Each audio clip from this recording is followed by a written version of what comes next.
The evening roll call had just ended when SS guards approached Block 12 inside Auschwitz, Monowitz. The knock was not loud, but it carried weight. Inside were prisoners from multiple countries, most unaware that tomorrow would chart a different course. At that same moment, in workshops and gravel pits, quiet plans began to take shape.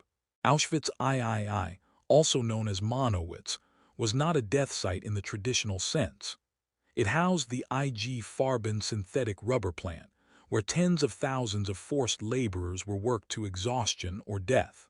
Block 12 had no illusions about its stability. Prisoners there were iron workers, welders, machine hands. Some had come from ghettos in Bedzin, Lodz, or Salonika.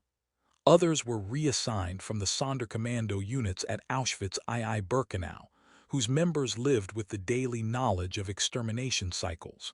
Transfers were common. Survival was statistical.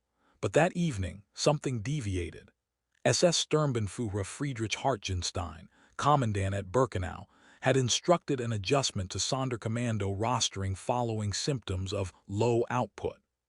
The memo preserved in archives at the Auschwitz-Birkenau State Museum indicates an expected Sonderkommando liquidation within 3 weeks. Among administrative officers, the term was procedural. For those selected, it meant imminent death in the same facilities they had been forced to operate. Block 12 housed several men previously rotated out of grave-digging details, some after minor injuries, others by deliberate sabotage to delay assignment. Among them was Jakob Korner from Thessaloniki, who had once worked in crematorium II. Records from the Central Commission for Investigation of Nazi Crimes in Poland later confirmed he was moved to Monowitz after feigning collapse while unloading bodies.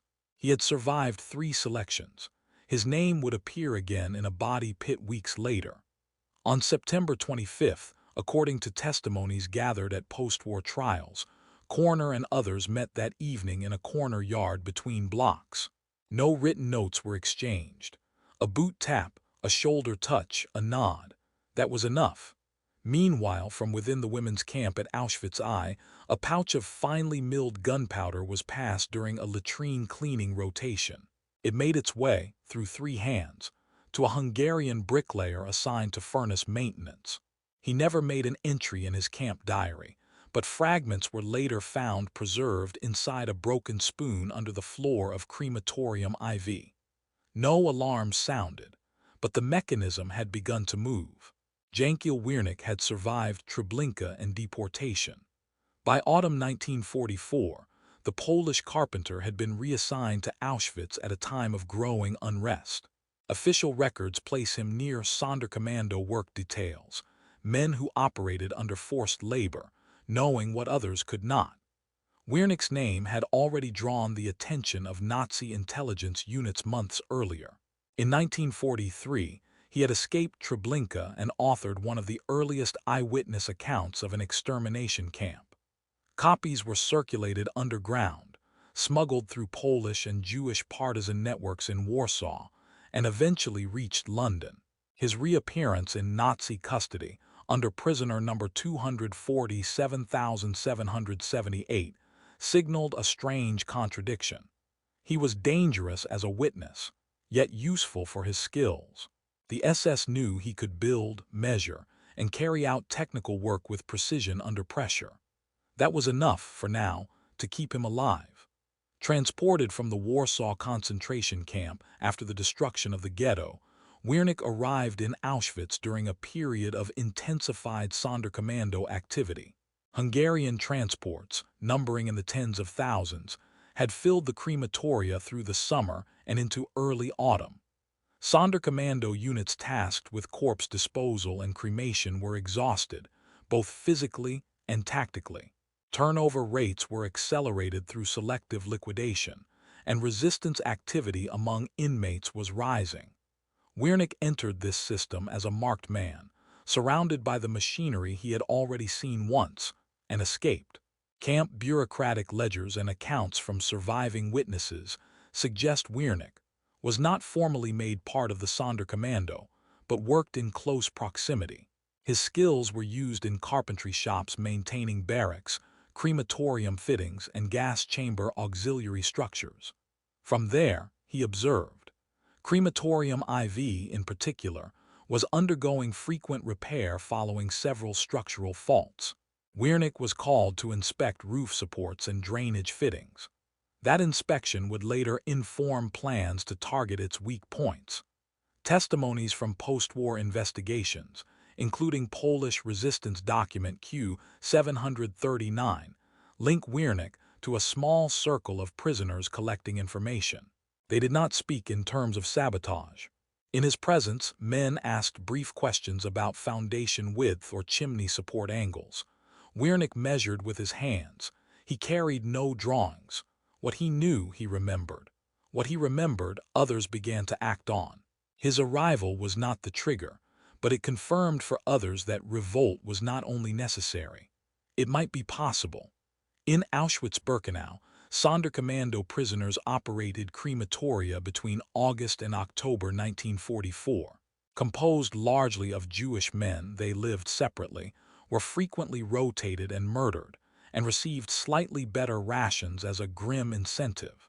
What they saw could not be erased, but neither could it continue. They were not allowed outside the crematorian compounds without armed escort. Their bunks were isolated in Block 13 and beneath areas of the crematorium itself. They processed thousands of corpses daily, pulling bodies from gas chambers, shaving hair, removing gold teeth, and operating ovens designed for continuous burning. The Sonderkommando received no training. They learned by watching the man ahead of them die. Documented survivor accounts, including those of Philip Müller and Shlomo Venezia, describe the numbing logistics of their work. Corpses were differentiated by transport origin. Hungarian Jews in 1944, many from Debrecen, Szeged, and Cluj. Greek transportees from Salonika in April. Polish Jews from Lodz before the ghetto's final liquidation. Their belongings were inventoried into the Reich's material system. Instructions for the Sonderkommando were direct. Clean the chamber after each use, gather ashes, and stay silent or be shot. Was there hierarchy? In practice, yes. Older groups taught new arrivals, and several prisoners used their positions as barrow haulers or furnace operators to resist from the inside. In archived notes smuggled from crematorium II, now held at the Auschwitz-Birkenau State Museum, one entry reads, "Today it was children. The ground is soft. The fire cannot hide it." Sonderkommando groups knew they operated under terminal logic. The 4th Sonderkommando had formed in June 1944. By October, it was nearing its expected end. Each group lasted on average 10 to 14 weeks before systematic execution. 80 were killed after the first uprising in 1942. 100 more were shot following suspicions in May 1944. The men in the 4th Sonderkommando had memorized that pattern. Despite surveillance, some obtained fragments of printed resistance bulletins. Others received words passed by female prisoners who cleaned the crematorium perimeter each morning. These women, working under the cover of hygiene assignments, carried messages inside kerchiefs and ash cans. To exist in the Sonderkommando was to hold memory like contraband. Their days turned on the rhythm of wagons, ventings, and retorts. But their nights, as rare as they were, turned increasingly toward a shared question. When does a tool stop being a tool? By mid-1944, crematorium IV was known among prisoners for its frequent failures and odd location near the perimeter wall. Unlike other death facilities, this one had a structural weakness. Its western wall bordered swamp land. Prisoners began mapping its flaws with stolen scraps, drawn in grease on concrete and memorized before being burned. Crematorium IV stood apart not only in its failing infrastructure, but also in its layout.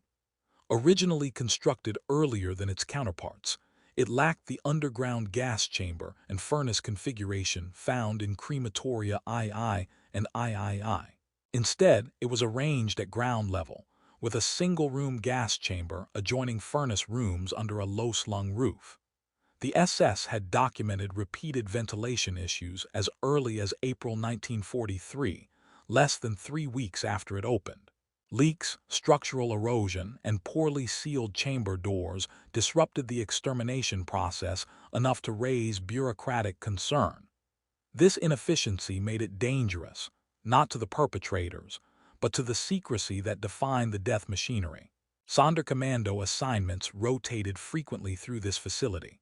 Some returned from work crews puzzled by equipment changes. Others noticed that chamber doors warped from moisture no longer sealed properly. Chimney fires required backdraft caps and emergency patchwork. No such repairs were made on crematoria II or III.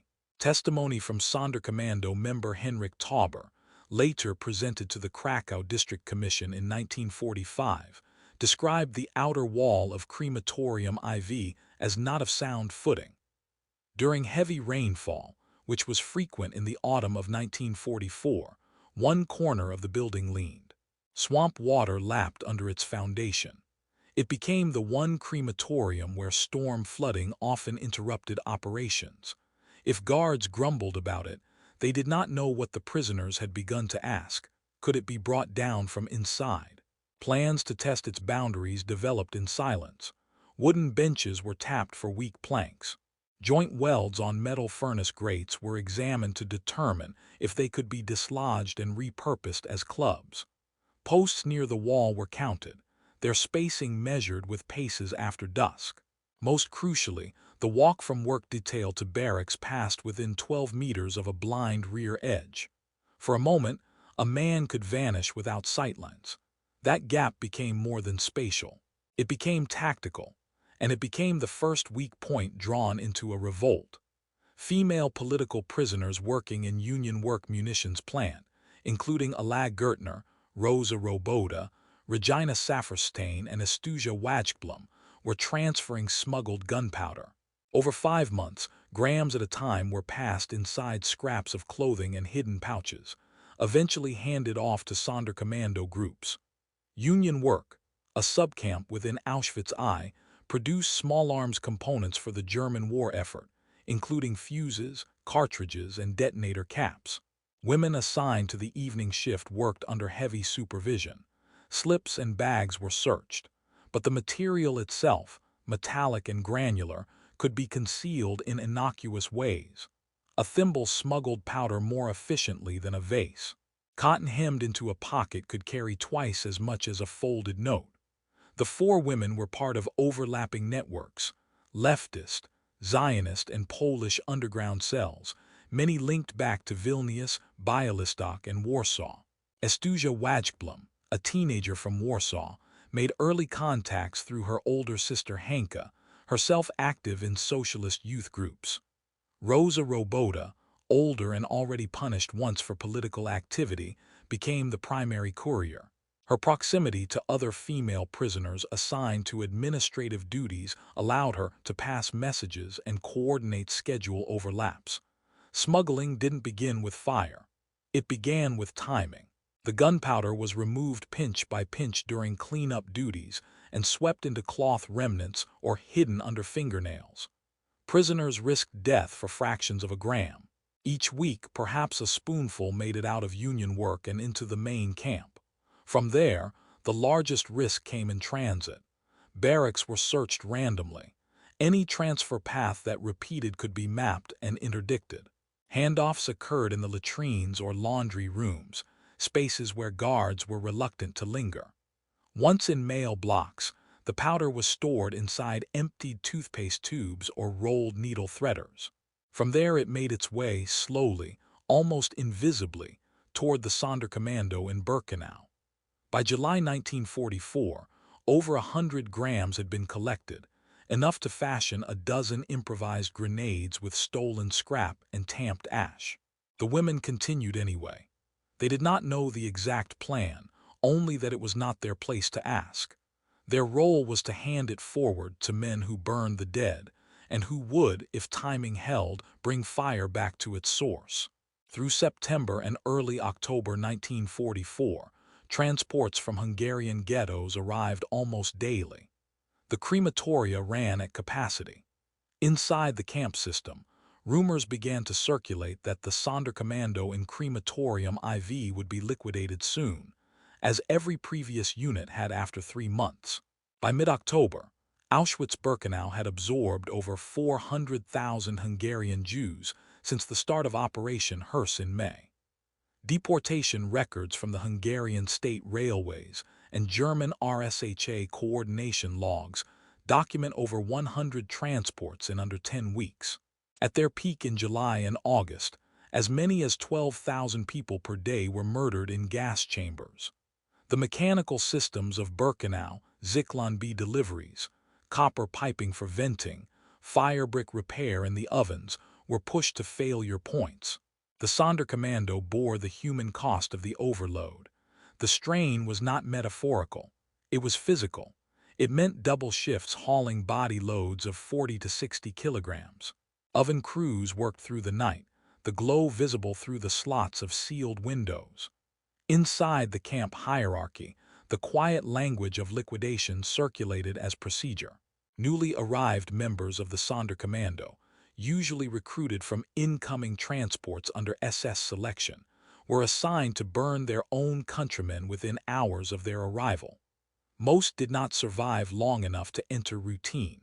They died in the next liquidation cycle. The 4th Sonderkommando, the group active in autumn 1944, had passed the 12-week threshold. In the established pattern, their scheduled end was imminent. Prisoners began collecting incidental evidence. A change to night roll call, increased chemical deliveries to crematorium IV, or the sudden isolation of 20 men without explanation. On September 26, work lists were revised. Some groups were reassigned from crematorium IV to gravel pit detail, a maneuver with precedent in past extermination phase transitions. In the camp system, these signals were unmistakable. Parallel to this, German news bulletins distributed at the camp claimed the Red Army had crossed into Slovakia. Resistance cells inside Auschwitz interpreted the shifting frontlines as both an opportunity and a threat. If the Soviet advance accelerated, the SS might attempt to destroy evidence of mass murder before abandoning the camp. The Sonderkommando would be among the first killed. The men tracked the changes with exacting calm. And as the last Hungarian transports rolled through the main gate, the Sonderkommando prepared not for escape, but impact. This uprising had no central leader, no national army, and no certainty of survival. It formed from common purpose, whispered in multiple languages: Yiddish, Polish, Greek, Ladino. Planning happened in moments, during water runs, latrine lines, or clearing ash. The only coordination tool was memory. Within the Sonderkommando, prisoners came from at least a dozen regions: Thessaloniki, Paris, Bialystok, Amsterdam, Rhodes, men deported with their communities and selected at the ramp for labor instead of immediate death. Most had no shared ideology or training. They communicated by gesture, by reputation, by fragments of shared grief. In barracks beneath crematorium II, map fragments were recreated by scratching lines into the floorboards. Furnace operations were mimicked with coal dust diagrams. If seized, none of it would look like a plan. There were no official orders, no written manifestos. The resistance was formed bottom-up, bounded by necessity. Veterans of ghettos had experience with clandestine work. Some had seen the Warsaw or Bialystok ghetto uprisings. But Auschwitz operated under different mathematical logic. A ghetto believed it could buy time. In the crematoria, no such belief endured. Plans were built not to survive, but to rupture process. Coordination was made possible by a few irregularities in the system. Certain Sonderkommando were assigned to furnace maintenance in multiple crematoria. Others swept external grounds or operated the clothing depot, where victims' belongings were sorted. These roles became information channels. A Greek prisoner in crematorium III might pass a coded word to a Pole working at IV. A path was established. Soon, The question was how, not whether, to strike. Post-war testimony from Yakov Gabai, a Greek Jewish Sonderkommando from Salonika, describes how during pit-digging duty behind crematorium V, several men tested soil depth and ground cover consistency without attracting notice. Others experimented with iron bars, gauging which could be sharpened. Screwdrivers were kept from disposal piles. Handles were refastened from chalices or pipe rods. The uprising had no beginning in the official record. No date marked its start. But sometime between late August and the first days of October, multiple men who had never seen the same ghetto, spoken the same native tongue, or known each other outside the wire, came to identical conclusions. They would not wait to be killed. They would choose the moment. Before sunrise, the work details were summoned as usual. Some Sonderkommando were sent to the crematoria. Others were moved to a nearby field under watch, a maneuver used historically before liquidation. But this time, the line of events did not go to plan. The weather that morning was clear and cold. Chimney plumes from crematorium II rose straight and unbroken in the windless air.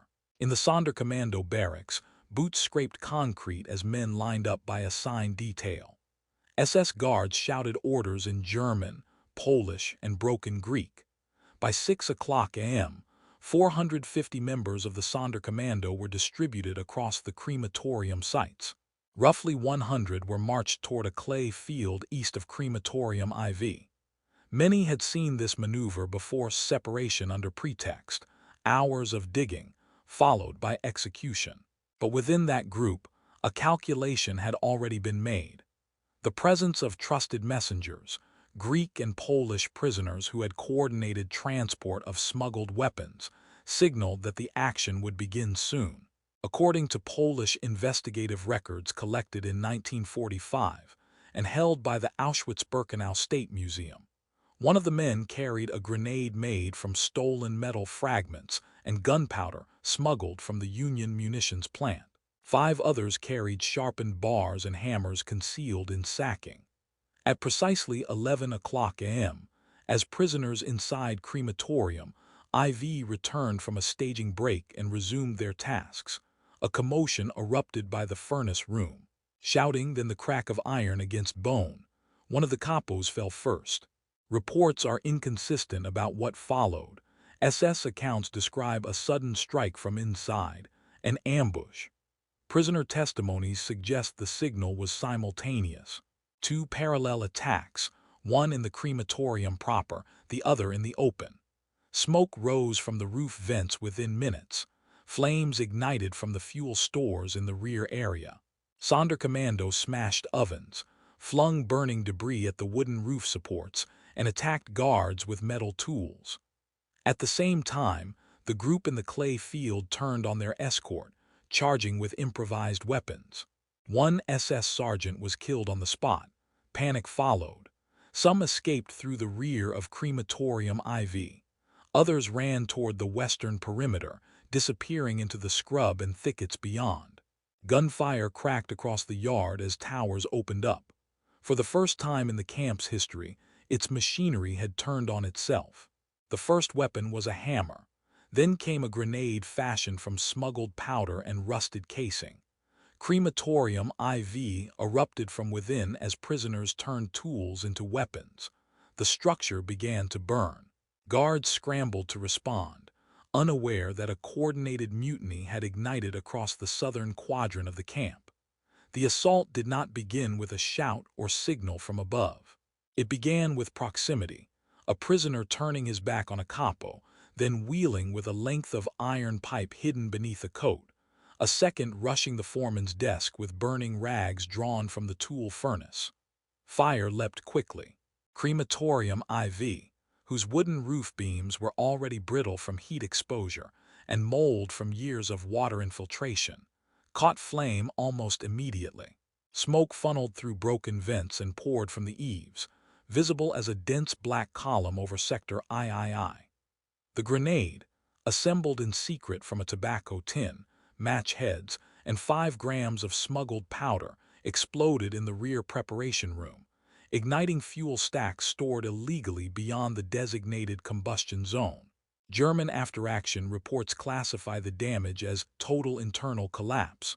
Walls buckled inward, floor slabs cracked. Within 2 minutes, half the building was in flames. As guards rushed to the commotion, a second wave of Sonderkommando attacked with sharpened chimney rods and smuggled axes. A scrap iron blade struck Unterscharführer Joseph Perk across the neck as he radioed the watchtower. Powder from the munitions plant, carefully ferried for weeks, now flared instantly, not to preserve life, but to destabilize death. 20 prisoners breached the work door and sprinted for the western fence. Their silhouette against the firelight-triggered machine gun bursts from Tower 8. 17 were cut down in the mud. 3 disappeared into the brush toward the drainage ditches near the Vistula Marsh. Inside the crematorium, the fire reached the upper frame. Flames began collapsing the ventilation ducts, whose rusted coverings dropped on stunned guards.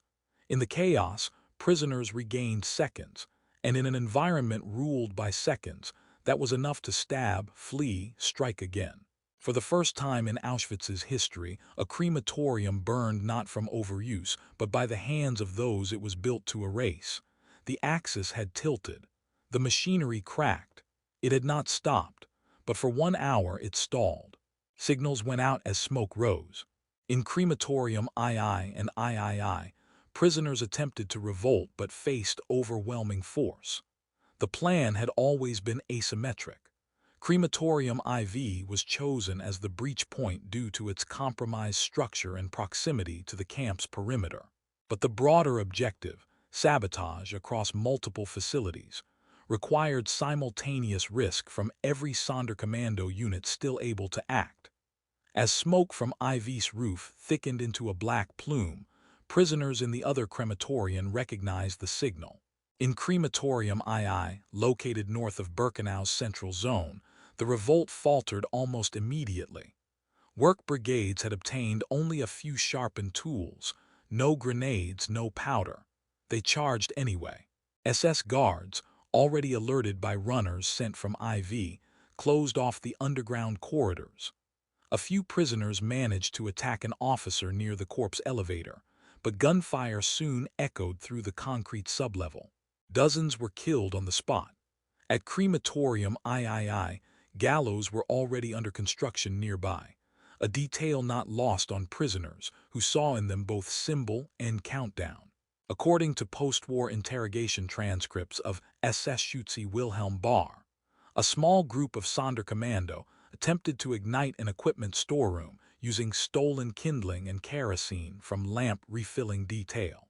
The flames caught, but guards stationed in the loft above the dissection room responded before the fire could spread.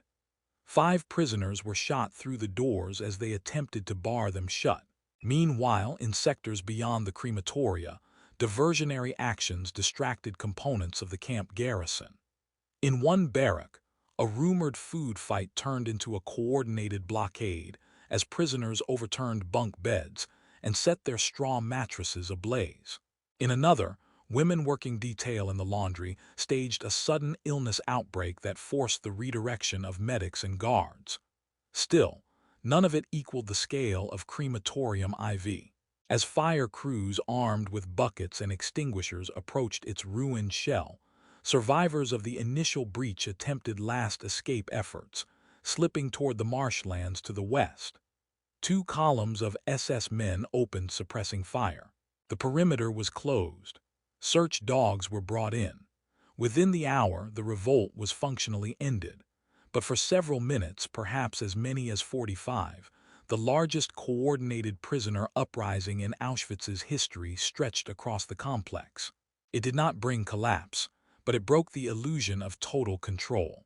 Rosa, Ala, Estuja, and Regina had risked everything to transfer powder across the camp. Captured after the revolt, they were interrogated over 10 weeks. Camp logbooks and post-war tribunal records confirm they held under torture, revealing nothing of their contacts, not in Sonderkommando or Union work. Their roles in the revolt took place not in open defiance, but in the silence between inspections, in the anonymity of factory labor.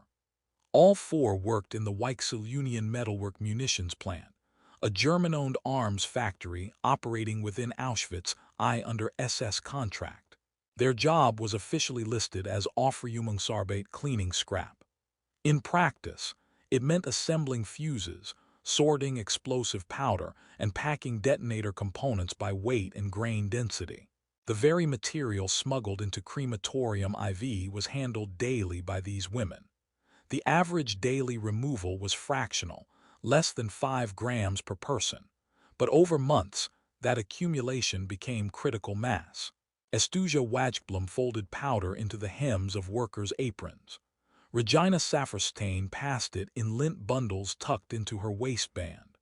Ala Gertner moved it across camp sectors, disguised in laundry packets during work detail shifts. Rosa Robota coordinated the transmissions, using her access to the prisoner administration office to help time the movements with routine inspections and roll calls. Multiple courier tracks were in use by the time of the October Revolt.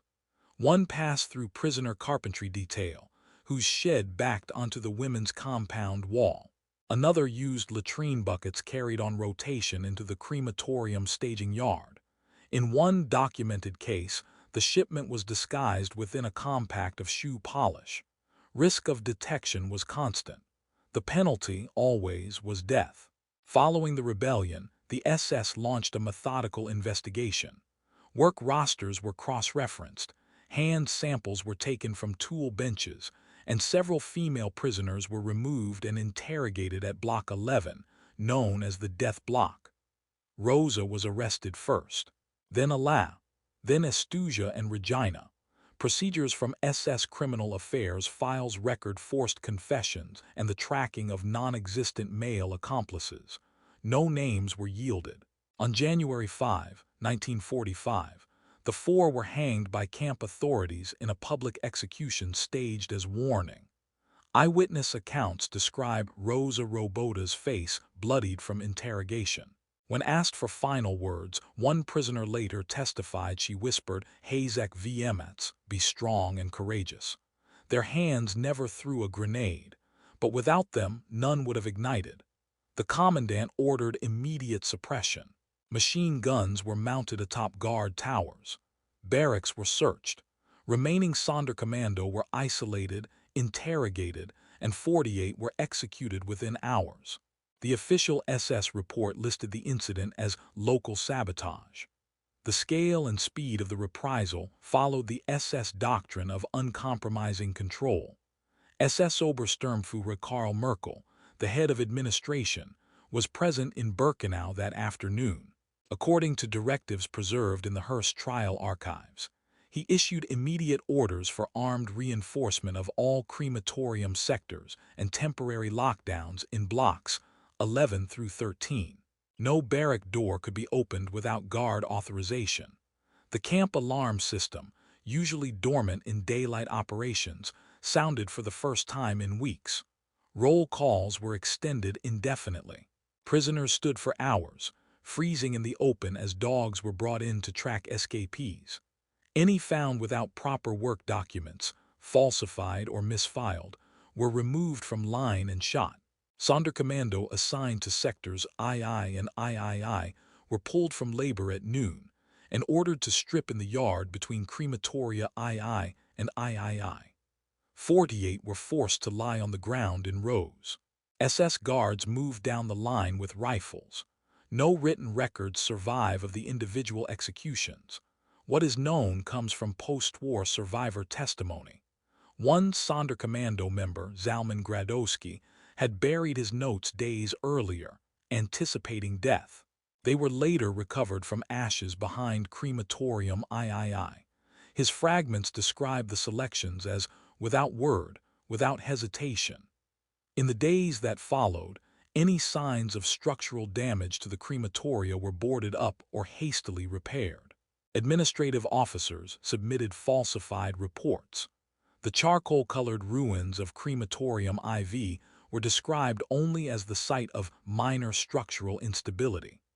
A directive from SS headquarters in Oranienburg instructed Birkenau staff to prevent any information about the insurrection from reaching other camps. Fear of a cascading uprising within the broader concentration camp system was acute. By October 10th, 4 Sonderkommando were still unaccounted for.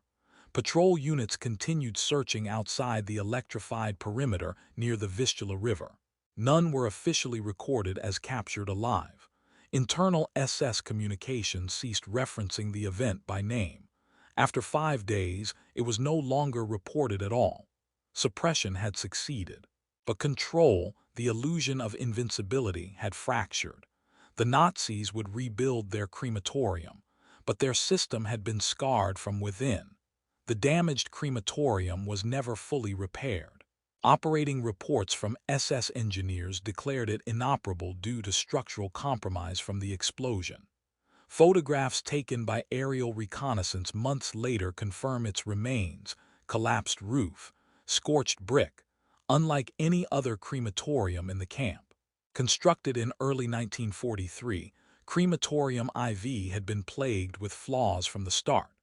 It was the only crematorium at Birkenau built with a flat roof and exposed ventilation ducts, a design more vulnerable to both weather damage and sabotage. Unlike its counterparts, it operated entirely at ground level, with no subterranean gas chamber to shield operations from outside view. Within months of its commissioning, SS reports noted structural cracking in the northwest corner.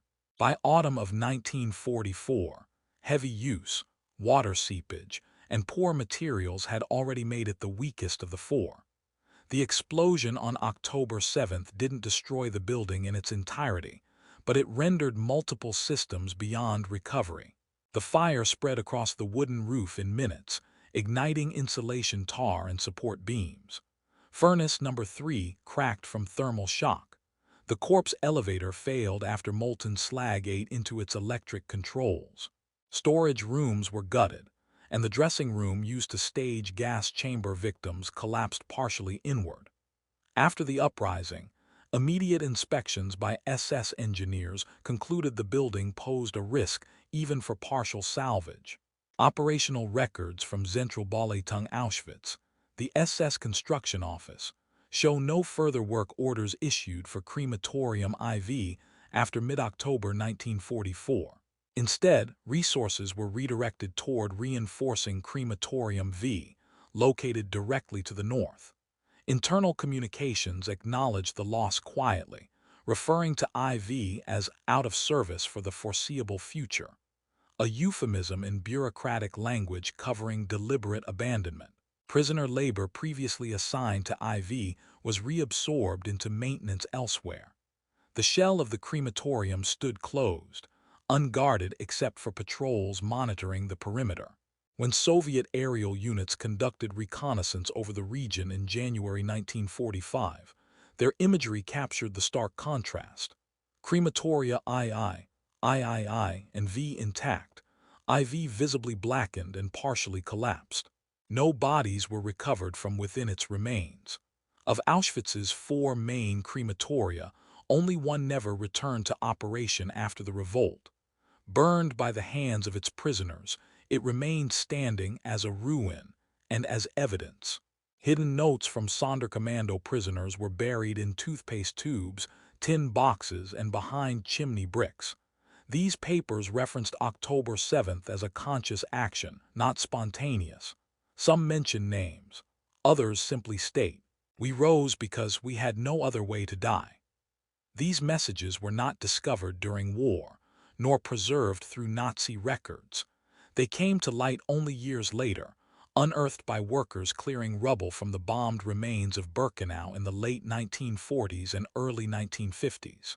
Each was handwritten, many in pencil that had faded with moisture, some in charcoal scavenged from oven soot. Yet the words remained legible, compressed, urgent, factual in tone.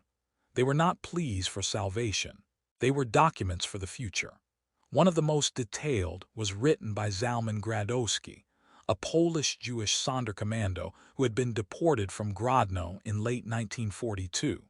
His account, dated days before the revolt, was preserved inside a metal container buried beneath the foundations near crematorium III.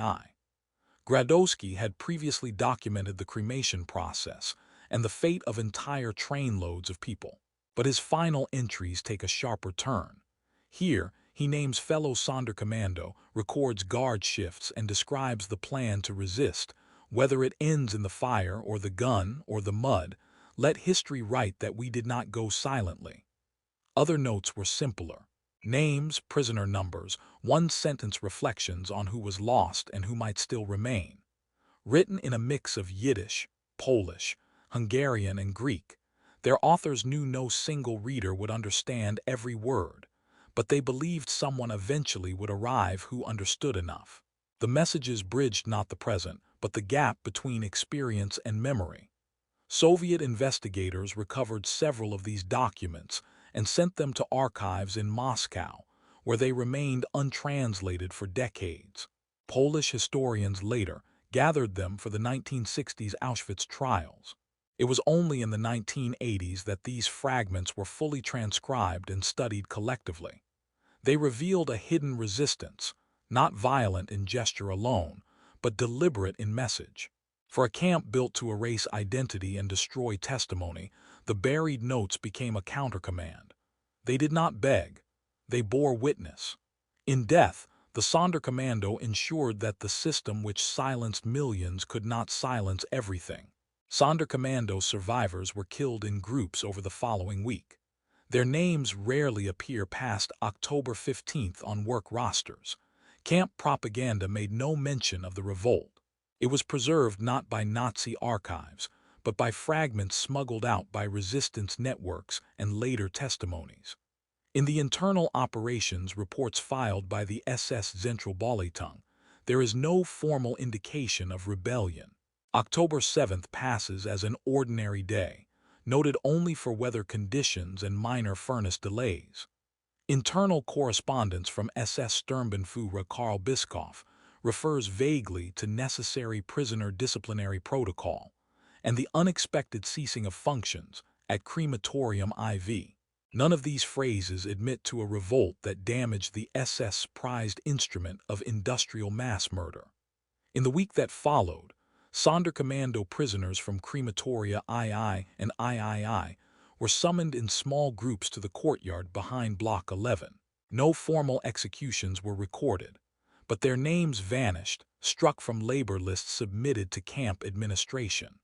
Survivor Philip Müller, one of the few Sonderkommando to endure until liberation, later recalled that several dozen of his comrades were taken in silence and never returned. A Polish resistance courier embedded at Auschwitz, using the alias Edek, reported that 200 Sonderkommando had disappeared by October 15. No trials were held. No camp announcements were made. News of the revolt was suppressed even among ordinary prisoners. Censorship was enforced through terror, with sporadic barrack searches, show trials for minor infractions, and random shootings during roll call. For days, the smoke from crematorium IV lingered over sector III, but its cause went unmentioned. In its place, rumor spread. Something had happened. No one knew who remained to speak of it. The memory of the uprising moved instead through channels the SS could not fully contain. Scraps of paper buried beneath latrines. Whispered names passed between medical crews and laundry workers. Symbols carved into bunks by Greek and Slovak prisoners on the brink of assignment. In late October, a coded message describing the action reached the Polish underground in Krakow through resistance courier Kazimierz Piechowski.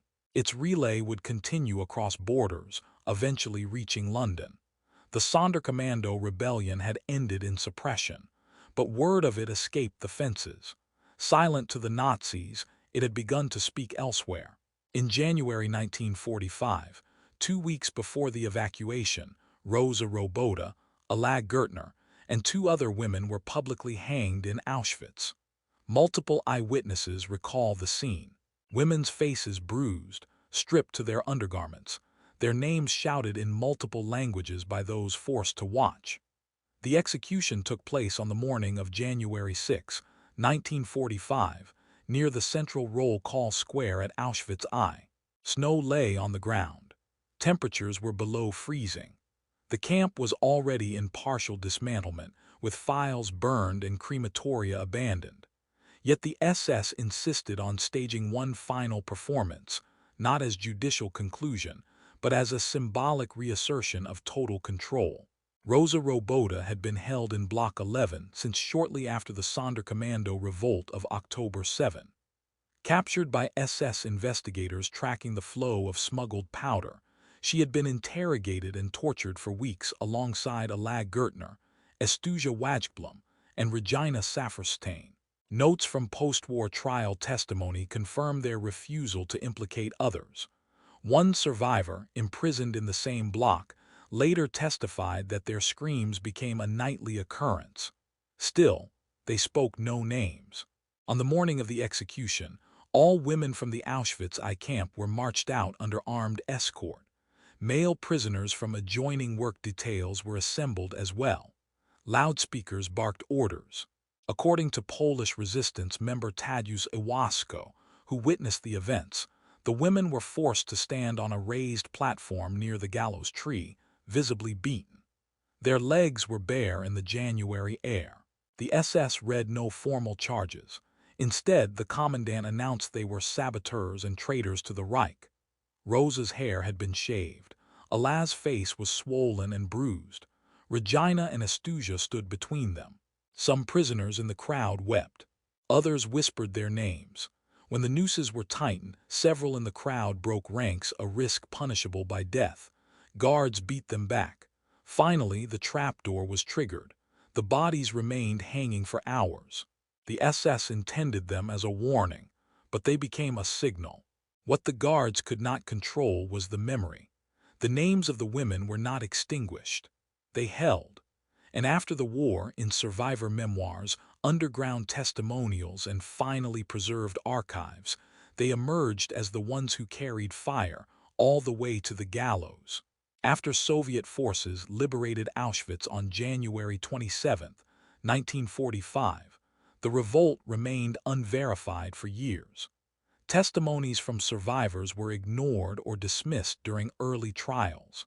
Only in the 1960s did historians begin to cross-reference Soviet intelligence, Red Cross cables, and survivor memoirs. The first Red Army units entered Auschwitz under snow and overcast sky. What they found was a shattered complex. The crematoria ruins still smoldering, storage barracks half-emptied, and nearly 7,000 prisoners left behind. Tracks were frozen. Many prisoners were too weak to speak. Among them were a handful of Sonderkommando survivors, emaciated, fevered, and largely unknown to their liberators. Soviet reports prioritized documenting Nazi crimes through physical evidence. Stockpiles of Zyklon B, collection bins of hair, and thousands of shoes.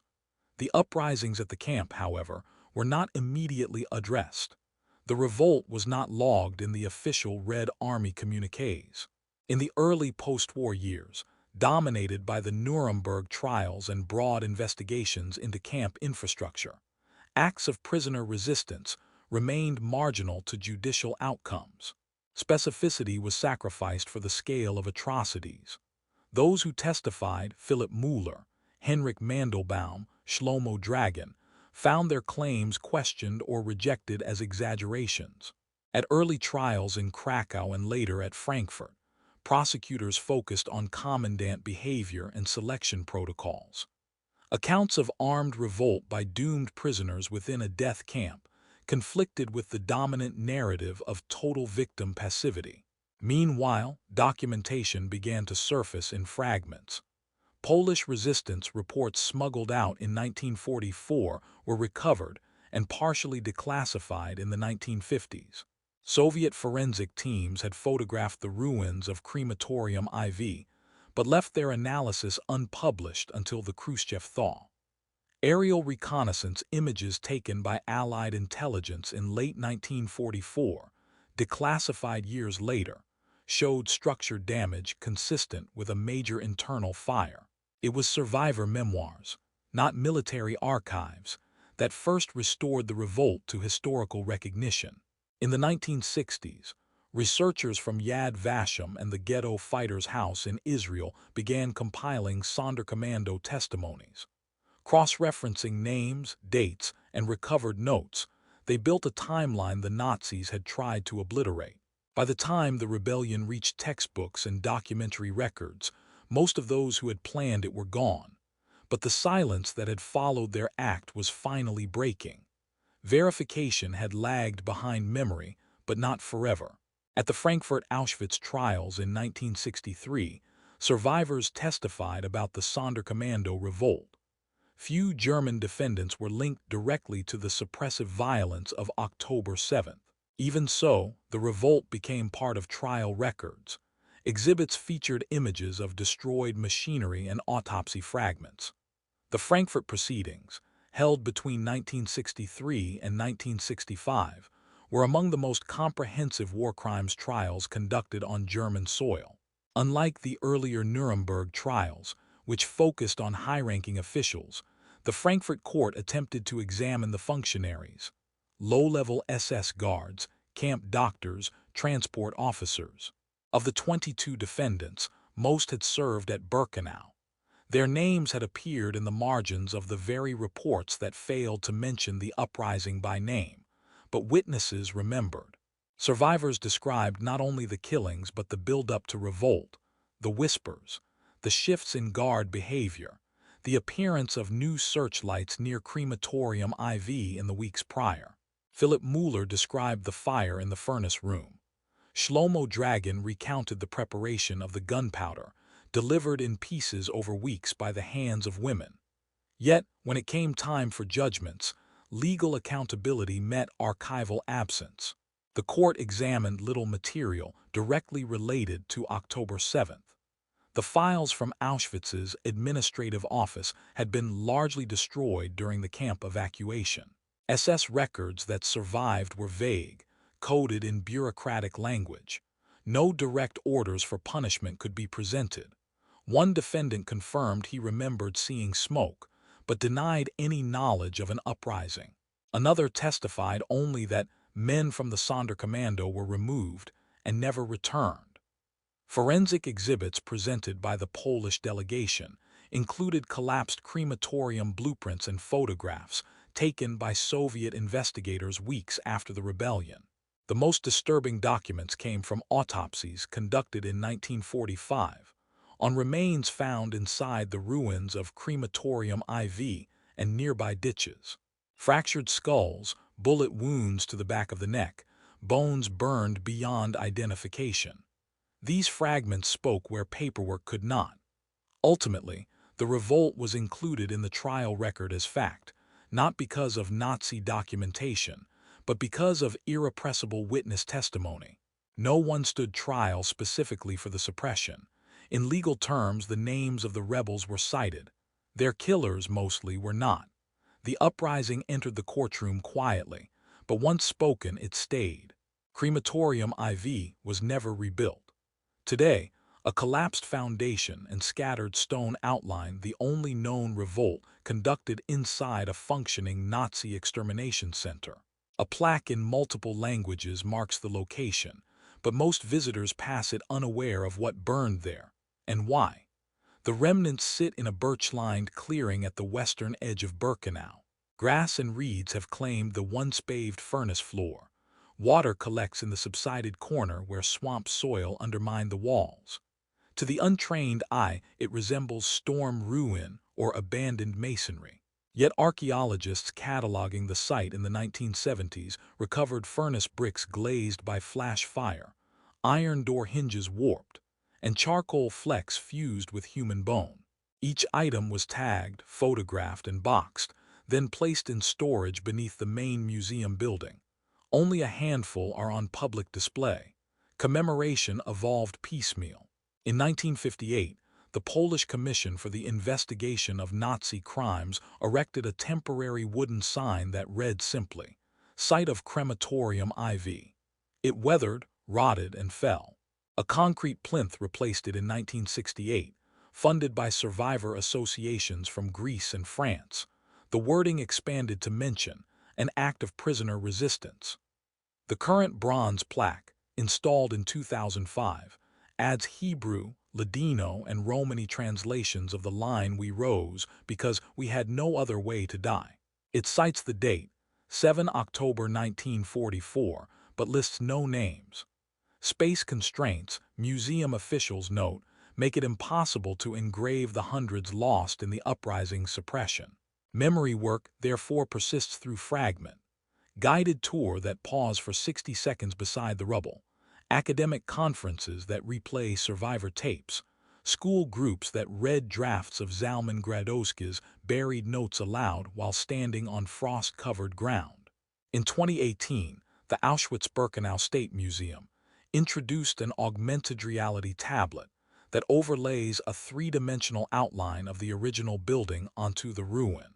Users can rotate the model to see the furnace room where the first hammer strike fell, or trace a red path showing how escapees reached the ditch line before machine gun fire. Yet the site remains quieter than its history warrants.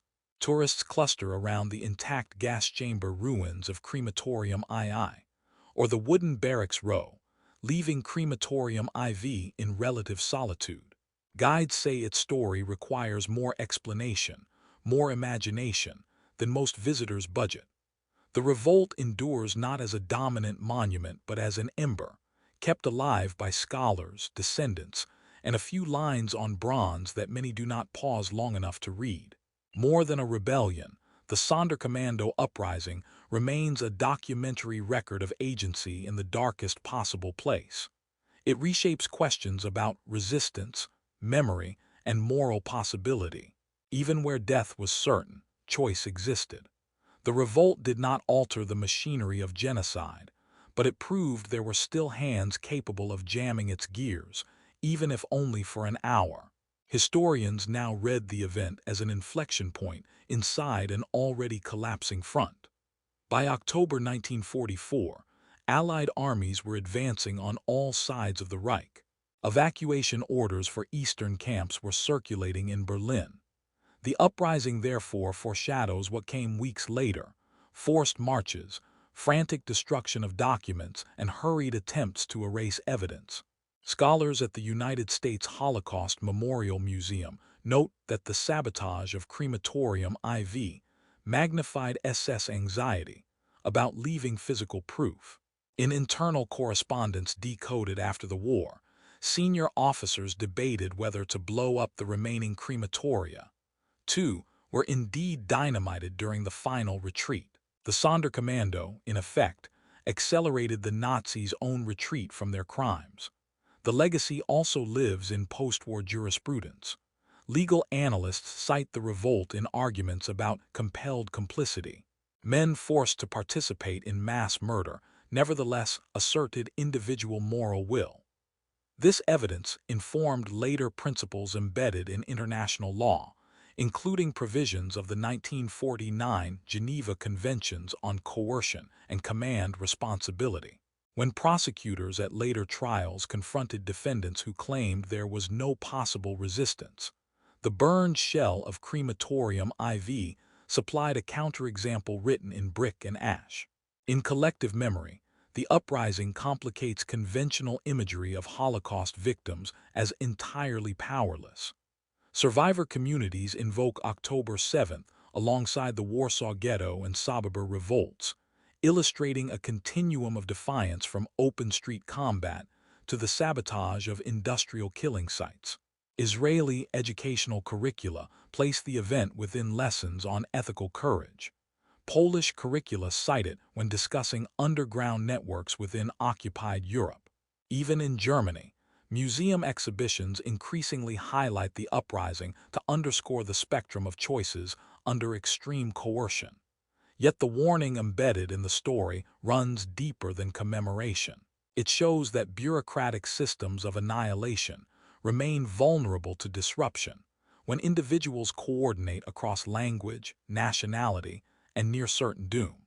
That vulnerability, exposed by prisoners armed with hammers, powder, and seconds, reminds future generations that atrocity is not automatic. It is contingent, dependent on obedience, and therefore theoretically interruptible. The ruined crematorium still lies at Birkenau, silent testimony that history's darkest machinery can misfire. Its collapsed roof and scorched bricks are not just relics but caution signs. Even at the last possible moment, resistance mattered, and the record of that choice endures longer than the empire that tried to erase it.